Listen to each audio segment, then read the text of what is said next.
Waziri Mkuu wa Israel Benjamin Netanyahu amedai kuwa Iran ilifanya jaribio la kumuua mmoja wa watoto wake wawili wa kiume, ingawa hakutoa maelezo kuhusu mtoto aliyelengwa, muda wala namna mpango huo ulivyopangwa. Akizungumza katika mahojiano kwa njia ya simu na kituo cha televisheni cha Channel 14, Netanyahu alisema familia yake imekuwa ikikabiliwa na vitisho vya moja kwa moja kutoka Iran. Iran ilimlenga mmoja wa watoto wangu. Iran ilijaribu kumuua mmoja wa watoto wangu, alisema Netanyahu.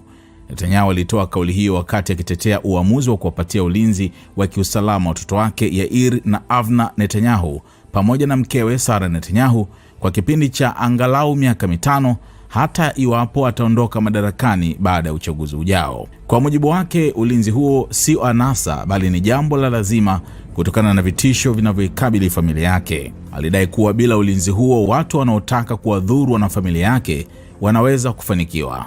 Hata hivyo, Netanyahu hakufafanua kama aliyelengwa alikuwa ni Yair ama Avna. Avna Netanyahu anaishi Israel, wakati Yair Netanyahu, anayefahamika zaidi kutokana na maoni yake makali ya kisiasa yenye mrengo wa kulia, ametumia sehemu kubwa ya miaka hivi karibuni akiwa Miami, Marekani.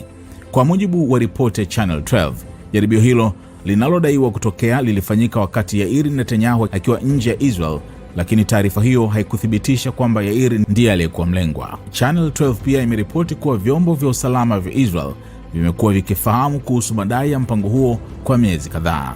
Hata hivyo, taarifa kuhusu tukio hilo zilikuwa zimezuiwa kuchapishwa na mamlaka ya udhibiti wa taarifa za kijeshi ya Israel. Hadi sasa hakuna maelezo ya umma yaliyotolewa kuhusu lini jaribio hilo lilitokea, namna lilivyopangwa, ushahidi unaoihusisha Iran au mtoto gani wa Netanyahu aliyekuwa akilengwa.